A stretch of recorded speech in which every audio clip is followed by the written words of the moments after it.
La historia de la dinastía Rothschild, cuarta parte. En esta conferencia vamos a abarcar un breve periodo, nada más que 20 años, de 1861 a 1881. Sucede que los acontecimientos comienzan a precipitarse. La influencia de los Rothschild a lo largo de esa década, esos 100 años que había comenzado allá por el 1700 y pico, comienza a hacerse efectiva y a extenderse por todo el mundo. Ya vimos muchos detalles en la tercera conferencia, pero hoy vamos a ver cosas sorprendentes.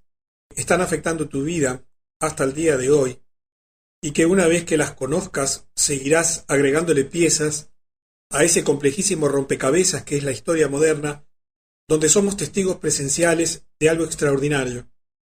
La finalización de una historia, de una vieja discusión que comenzó hace 6.000 años en el Jardín del Edén, y que tú vas a ser testigo presencial de cómo va a terminar dentro de muy poquito tiempo. Pero vamos de lleno a los temas de hoy. Habíamos terminado la tercera conferencia cuando en 1861 el presidente Lincoln, que fue el 16º presidente de los Estados Unidos, asesinado pocos años después, los vamos a ver hoy, tema relativo a su asesinato. Él tenía una fuerte puja porque todos los presidentes asesinados de Estados Unidos lo fueron porque se oponían al dominio financiero de los Rothschild. Y recuerdas que él intentaba obtener préstamos para financiar su guerra, la guerra de secesión en Estados Unidos, y entonces le pidieron una tasa de interés absolutamente usurera, abusiva, para hacerle sentir el poder que ellos tenían porque les había quitado el derecho a explotar el Banco Central de los Estados Unidos y había, lo peor de todo, había comenzado a emitir su propia moneda. Y Lincoln se enojó con toda razón, pero bueno, esa era la realidad. Lincoln lleva adelante su proyecto de emitir su propia moneda. ¿Nunca reflexionaste que por qué tu país, a pesar de ser soberano y poder emitir su propia moneda, está absolutamente atado al Banco Central de los Estados Unidos, a la Reserva Federal? Porque si tu país no puede comprar los dólares que necesita, simplemente no puede negociar, no puede interconectarse con el resto del mundo. Tú no podrías hacer nada, si no pregúntale a los venezolanos las enormes dificultades que tienen, porque justamente en su país la moneda el dólar no es de libre circulación. Y para 1862, Lincoln había emitido y distribuido títulos de deuda con valor de moneda de libre circulación por un total de 449 millones de dólares. Él dijo: le dimos a la gente de esta república la mayor bendición que ha tenido, su propio papel moneda para pagar sus propias deudas. ¡Qué afirmación impresionante! ¡Qué verdad! ¡Qué fácil sería para todos nuestros pueblos si la emisión de nuestra moneda fuese una bendición! Ya no lo es más, porque todos nuestros países, como te digo, son absolutamente dependientes de toda una hegemonía que se ha ido tramando, desarrollando a lo largo de los siglos. En ese mismo año, The Times, de Londres, publica una historia que contiene la siguiente declaración: si esa astuta política financiera, se estaba refiriendo a lo que estaba haciendo Lincoln en Estados Unidos, que tiene su origen en la República de Norteamérica, se llega a consolidar, entonces ese gobierno podría proporcionarse su propio dinero sin costo alguno, y por tanto podrá pagar sus deudas sin endeudarse. Tendrá todo el dinero necesario para llevar a cabo su comercio y se convertirá en próspero, más allá de cualquier precedente en la historia de los gobiernos civilizados del mundo. El cerebro y la riqueza de todos los países iría a América del Norte. Ese gobierno, finaliza el artículo, debe ser destruido o destruirá todas las monarquías en el mundo. De Estados Unidos partía una luz de esperanza, un brillo para la humanidad, la posibilidad de liberarse de las deudas, con el simple expediente de emitir su propia papel moneda, su propio papel moneda, y no estar dependiendo de bancos privados que lo emitían y endeudaban al gobierno y por tanto al pueblo. En 1863, un año después, el presidente Lincoln se entera que el zar de Rusia, Alejandro II, tenía problemas con los Rothschild porque estaba enfrentando las presiones de estos para crear un banco central tal como lo habían hecho en Estados Unidos. Y el zar se negaba sistemáticamente a los continuos intentos de los Rothschild de imponer un banco central en Rusia. El zar, en esa relación que comienza a crear con Lincoln porque estaban enfrentando un problema común, el enfrentarse al imperio financiero de los Rothschild, le da al presidente Lincoln una ayuda inesperada. Dio órdenes que si Inglaterra o Francia llegasen a intervenir activamente en la guerra civil estadounidense, ayudando a los del sur, entonces Rusia consideraría esta medida una declaración de guerra y se pondrían del lado del presidente Lincoln. Y para demostrar que no perdía el tiempo y que no era una afirmación así nomás, envió parte de su flota del Pacífico al puerto de San Francisco y otra parte a Nueva York. Quiero que comprendas que dos de los países más poderosos del mundo, a través de sus representaciones políticas, sus propios presidentes en Estados Unidos y el propio emperador o zar en Rusia, se unían para enfrentar al imperio financiero de los Rothschild. Parece imposible, o parecía imposible en aquel momento, que no pudieran vencer. Sin embargo, la historia fue bien diferente. Terminaron derrotados. En 1863, en ese mismo año, cierra la Casa Rothschild en Nápoles, Italia, después de la unificación de Italia. Los Rothschild en ese momento asignan a uno de los suyos en Estados Unidos, a John Reddock de Rockefeller, para iniciar el negocio del petróleo, fundando la Standard Oil, que finalmente se quedaría con toda la competencia. ¿Recuerdas cómo vimos en la conferencia anterior que comenzaron a extender el imperio financiero a un imperio industrial, a un imperio económico y comercial, absorbiendo y dominando las principales industrias del mundo, especialmente las estratégicas, el control de la producción de minerales fundamentales, el control de la producción de todas las industrias básicas de energía y, por supuesto, la industria militar. Y en ese fin de siglo se descubre el petróleo como una fuente de energía extraordinaria y, por supuesto, que allí van los Rothschild a quedarse con toda la competencia a través de la Standard Oil. En 1864, August Belpont Rothschild, que ya era presidente del Partido Demócrata, apoya al general George McClellan como candidato demócrata para enfrentarse al presidente Lincoln en las elecciones de ese año. Y para enojo de Belmont, el presidente Lincoln gana las elecciones. Y 2 años después, enfrentado dramáticamente y drásticamente Lincoln con la banca Rothschild, en una declaración al Congreso dijo: «Tengo 2 grandes enemigos, el ejército del sur frente a mí y las instituciones financieras por detrás. De los 2, el de atrás es mi mayor enemigo». En ese mismo año, menos de 2 meses antes del final de la Guerra Civil estadounidense, el 14 de abril, el presidente Lincoln es asesinado.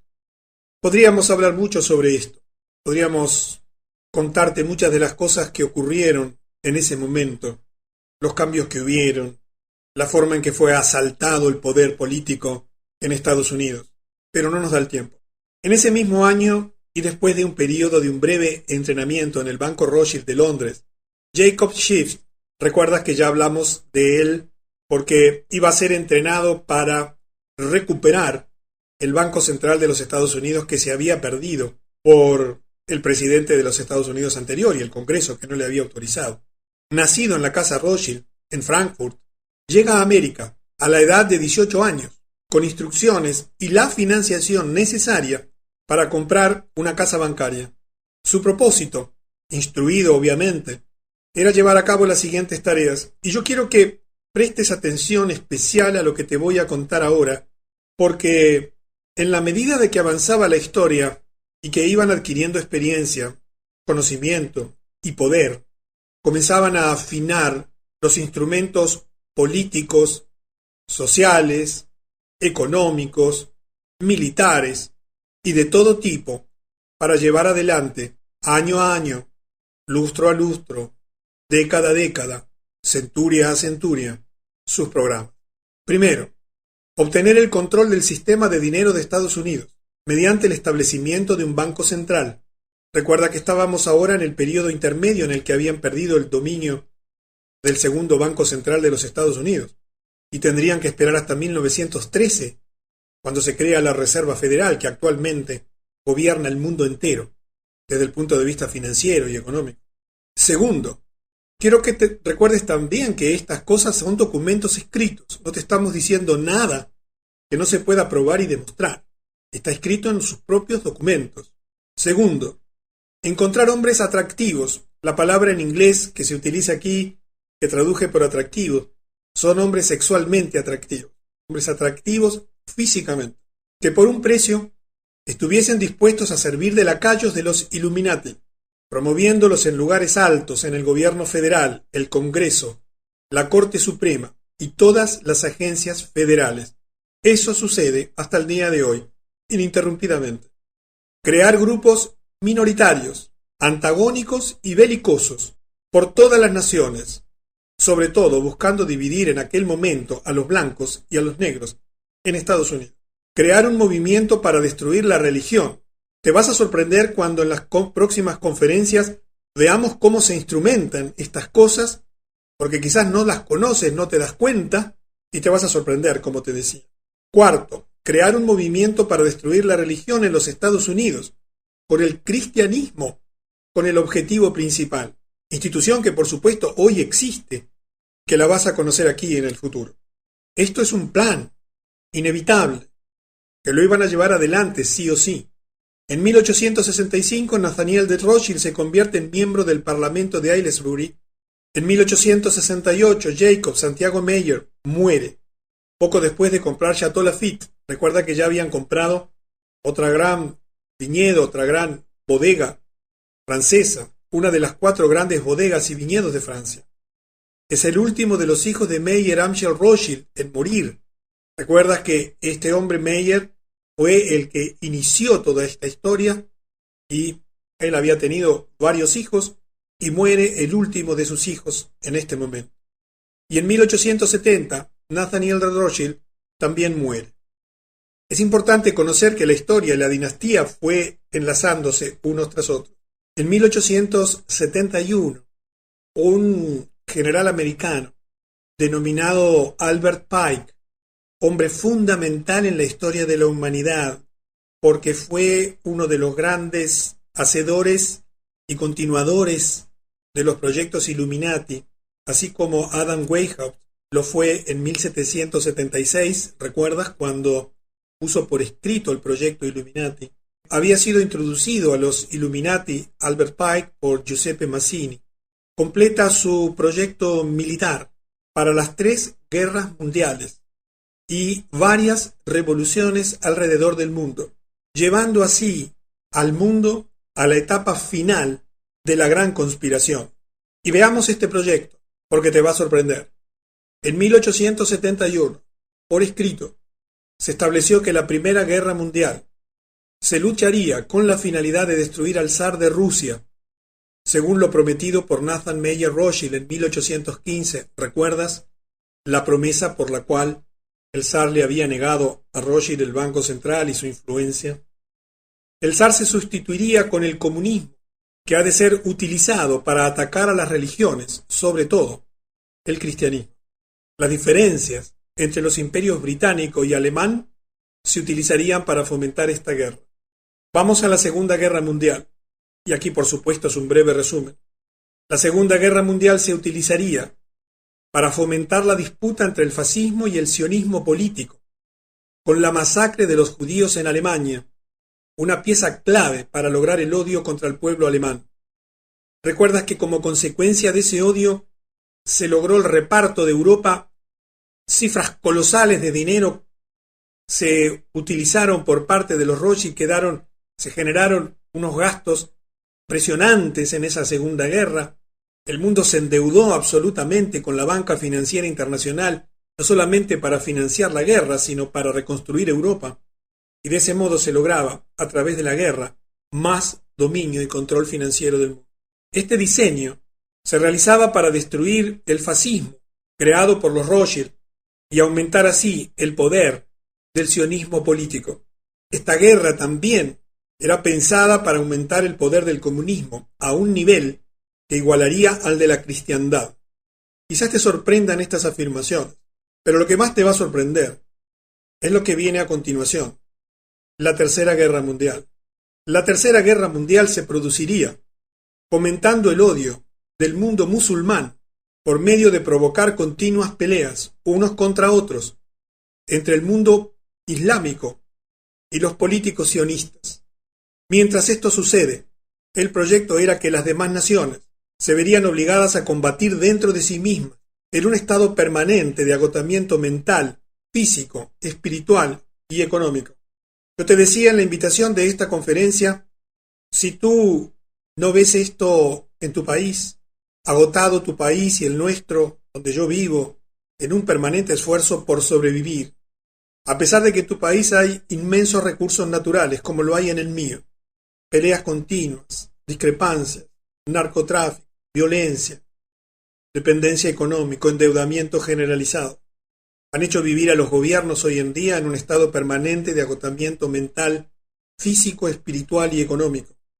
Si tú estás enterado de lo que está ocurriendo en el Oriente Medio, sabrás que este proyecto de fomentar el odio del mundo musulmán por medio de provocar continuas peleas unos contra otros entre el mundo islámico y los políticos sionistas que son dentro del pueblo de Israel un pequeño grupo, lo ves a diario en la prensa. En este mes de septiembre hemos comenzado a ver el cumplimiento de una de las últimas profecías bíblicas más importantes que hay. Es la declaración, o mejor dicho, el que estén hablando continuamente del paz y seguridad. Cuando los apóstoles de Jesús se reunieron con él en el Monte de los Olivos enfrente a Jerusalén y le preguntaron a él cuándo serían estas cosas de las cuales él hablaba, las señales del fin, entre otras dijo, cuando ellos estén hablando de paz y seguridad, destrucción repentina les sobrevendrá y allí comenzará lo que en la Biblia se denomina la Gran Tribulación. En este momento, los árabes e israelíes, liderados por el gobierno de los Estados Unidos, se están reuniendo cada 15 días y todo el tiempo están hablando de paz y seguridad exactamente como la profecía bíblica. El día 15 ahora de este mes, de septiembre, comenzó la segunda ronda de negociaciones liderada por Hillary Clinton, que no sé si sabes que es la primera amazona, la primera masona de los Estados Unidos. Y verás cómo esto comienza a ubicarse en los grandes titulares de la prensa internacional. El proyecto es que dentro de este año próximo, antes de septiembre del año 2011, van a terminar con el acuerdo de paz y seguridad dividiendo Jerusalén.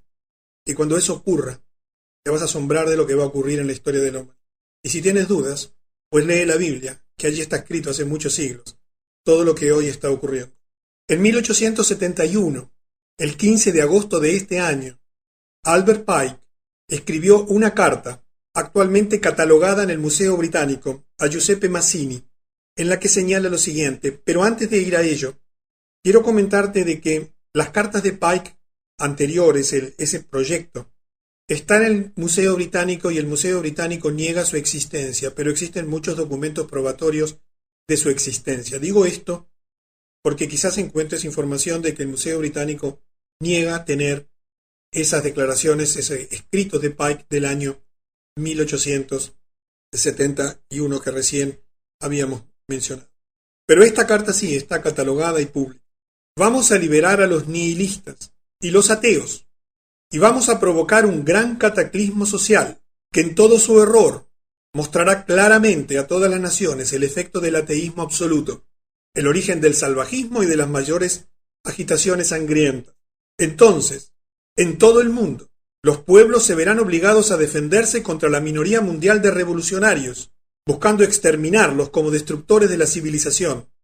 Así, las multitudes desilusionadas con el cristianismo, cuyos espíritus quedarán a partir de ese momento sin dirección y liderazgo, ansiosos por un ideal, pero sin el conocimiento de dónde enviar sus mensajes de adoración, recibirán la verdadera luz a través de la manifestación universal de la pura doctrina de Lucifer, que se llevará finalmente a la luz pública. Una manifestación que derivará en un movimiento general reaccionario, que continuará a la destrucción del cristianismo y el ateísmo, ambos conquistados y exterminados al mismo tiempo. No sé si adviertes que el proyecto Illuminati es un proyecto en el fondo religioso, que utiliza el dinero y el poder material para instrumentar la adoración al diablo, literalmente. creando primero el ateísmo y fomentándolo, quitando a Dios de nuestras escuelas, como lo hicieron en 1950 y pico en los Estados Unidos, fomentando la descreencia en Dios, aumentando el satanismo y la adoración del diablo en el mundo entero, que lo ves a diario en la televisión permanentemente. La mayoría de los dibujos animados que ven nuestros hijos son demonios dibujados. Y quiero que escuches la siguiente declaración que hizo Albert Pike. Esto está escrito, documentado. Pike, habiendo sido elegido como soberano, gran comendador del rito escocés de la masonería en el sur de Competencia en 1859, era el más poderoso masón en Estados Unidos y se mantendría en el cargo durante 32 años, hasta su muerte en 1891, un hombre principal en la historia de la humanidad. También publicó un libro sobre el tema en 1872. Un libro está publicado, titulado Moral y Dogma, del antiguo y aceptado rito escocés de la masonería, en la que ingenuamente afirma lo siguiente. Lucifer, por supuesto, no sé si sabes, es el nombre del diablo, ¿verdad? Satanás, o Lucifer, el portador de luz. Extraño y misterioso nombre para dar al espíritu de la oscuridad. Lucifer, el hijo de la mañana, es él quien lleva la luz y con sus esplendores intolerables ciega las almas débiles, sensuales o egoístas. ¿Qué más decirte? Está escrito, no hay mucho para agregar. Con el correr de las conferencias vas entendiendo el desarrollo y el rompecabezas general, y esto choca con tus creencias y con tus conocimientos y te puede sacudir, pero es la verdad. En 1872, antes de la muerte de Giuseppe Mazzini, que ocurre en este año, él crea otro líder revolucionario. ¿Recuerdas que una de las estrategias era crear revoluciones, grupos de revolucionarios antagónicos y belicosos, llamado Adrián Lemy, su sucesor? Lemy sería luego sucedido por Lenin y Trotsky, y luego por Stalin. Las actividades revolucionarias de todos estos hombres fueron financiadas por los Rothschild. En 1873, extendiendo el imperio industrial, las deficitarias minas de cobre Río Tinto en España son adquiridas por un grupo de inversores extranjeros, incluyendo a los Rothschild. Estas minas representaban la mayor fuente de cobre de Europa. Yo no sé cuáles son tus creencias políticas. No sé qué piensas políticamente. Solo te puedo decir que estos son hechos objetivos y reales que tú puedes identificar e investigar. Y que en el ebook que te vamos a proporcionar al final de la serie de conferencias tendrás la bibliografía en la cual confirmar la veracidad de todas estas afirmaciones. Por supuesto, bien ocultadas, bien disimuladas, bien distorsionadas, en base a la información oficial, entre comillas. En 1875, el 1 de enero, Jacob Schiff, ahora hijo político de Salomón Lev, después de casarse con su hija Teresa, toma el control de la casa bancaria Kuhn, Lev & Co. y continúa con la financiación de la Standard Oil Company de John Rockefeller, del imperio del ferrocarril de Edward Harriman, ¿recuerdas? Y del imperio del acero de Andrew Carnegie. Todo esto es con el dinero de Rothschild. A continuación, identifica a los banqueros más grandes de América en ese momento. J. P. Morgan, que controla Wall Street, como hasta el día de hoy, los Drexel y los Beatles de Filadelfia. Todos los demás banqueros o financistas, grandes y chicos, bailaban con la música de estas tres grandes casas bancarias.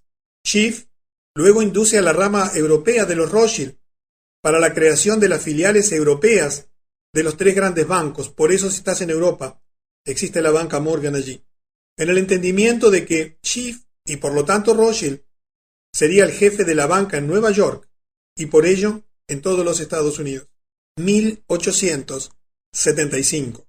Si habrán tenido tiempo en este más de 100 años para extender su dominio, y si en tan pocos años que te estoy describiendo habían logrado tanto poder, imagínate la multiplicación exponencial del poder del dinero, la industria, el comercio, las fábricas militares, el poder militar y político. N.M. Rothschild & Sons realiza, esto es una historia muy importante, porque te va a mostrar en una historia mucho más cercana a ti, a mí, cómo dominan los países utilizando todo tipo de descubrimientos, todo tipo de grandes logros, de grandes realizaciones monumentales en la historia de la humanidad. N.M. Rothschild & Sons realiza una emisión de acciones para recaudar capital para el proyecto del túnel que uniría a Francia con Inglaterra, con la mitad de su capital procedente de la empresa Rothschild. Recuerda la compañía que habían fundado en Francia allí para crear el ferrocarril del Camino del Hierro del Norte.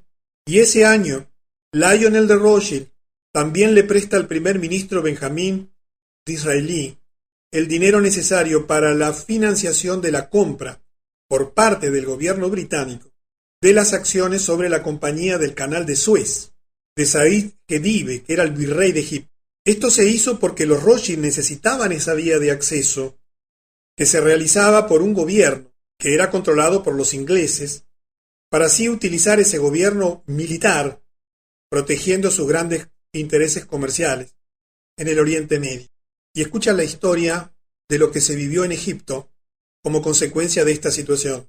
El hito más importante en el devenir político de Said Khedive, conocido mundialmente como Bajá, rey de Egipto, fue la inauguración del Canal de Suez en 1864, uno de los más importantes enclaves económicos del siglo XIX, al conectar el mar Mediterráneo con el Golfo de Suez, en definitiva, Europa con Asia.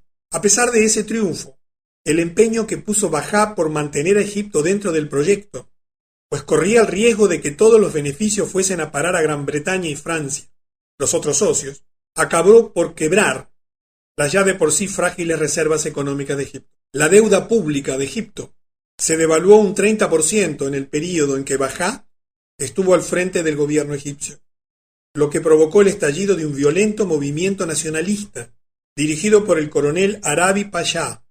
Como medida para sofocar esa revuelta, Bajá cometió un error decisivo para su propia carrera política y para el devenir de su país. Vendió a Gran Bretaña, entre comillas, porque en realidad el dinero no era de la Gran Bretaña, era de los Rothschild, gran parte de las acciones egipcias de la Compañía del Canal de Suez, con el fin de obtener dinero con que pagar a sus tropas. Evidentemente, aunque el dinero llegó a Bajá, quien se mantuvo en el poder, hipotecó el futuro de Egipto en manos británicas.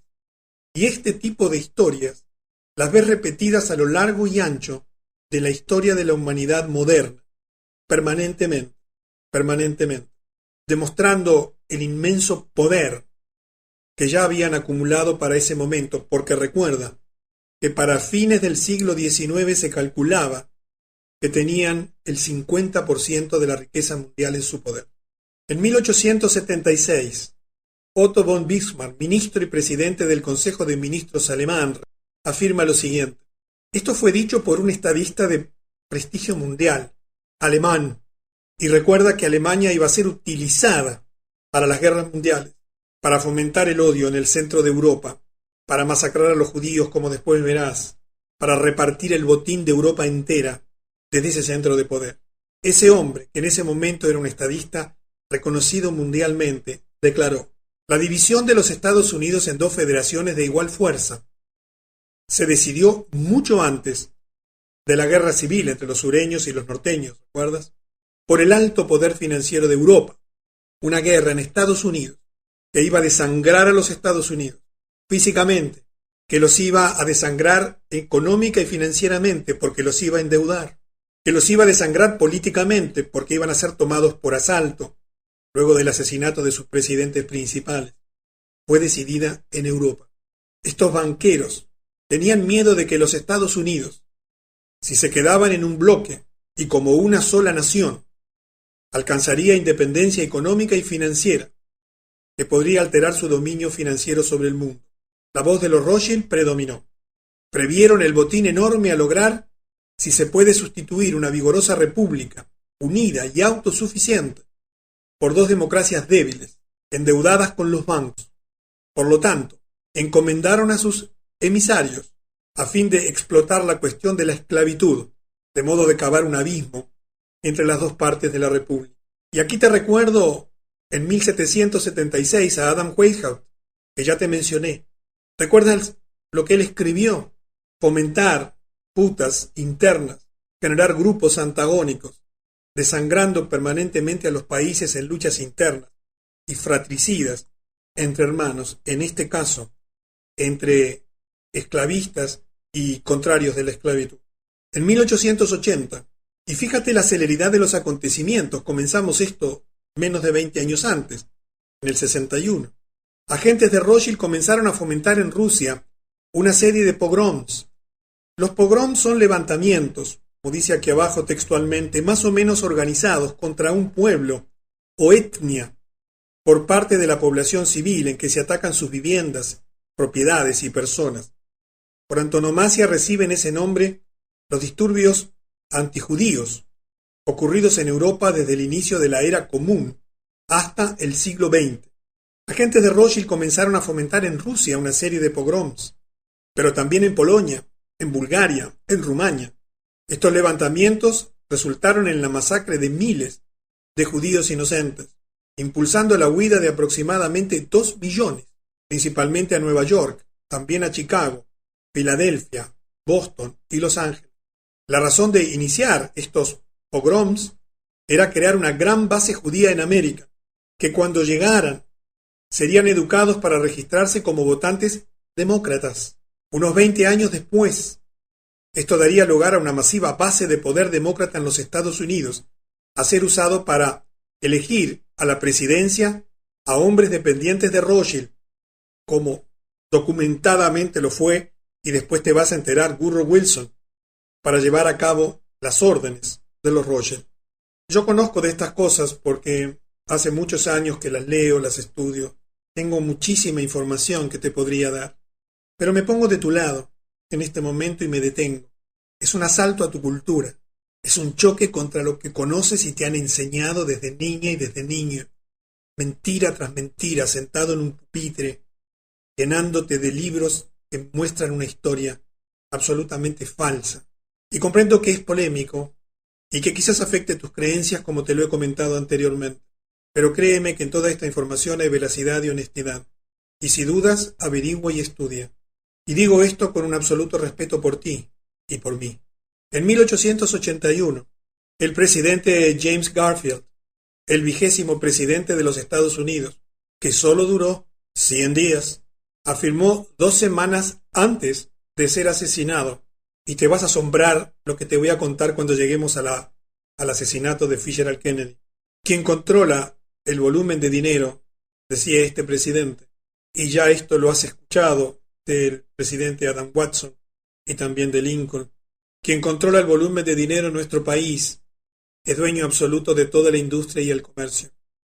Cuando usted se da cuenta que, de una forma u otra, todo el sistema es muy fácil de controlar por unos pocos hombres poderosos, usted no tendrá que averiguar demasiado para saber cómo se originan los períodos de inflación y la depresión. En ese mismo año, Edmund James de Rothschild tiene un hijo de Maurice de Rothschild. Quiero que sepas, y te lo comenté anteriormente, todos los presidentes que se intentaron asesinar o se asesinaron tienen un hilo conductor en común. Se opusieron a la banca Rothschild, intentando retener el control de la emisión de moneda en el propio gobierno, en el pueblo, y no en un banco central privado. Y por eso fueron asesinados. Hemos llegado al final de esta etapa. Nada más que 20 años hemos podido cubrir, porque los acontecimientos se precipitan. Verás cosas sorprendentes en la 5ª parte de la dinastía Rothschild.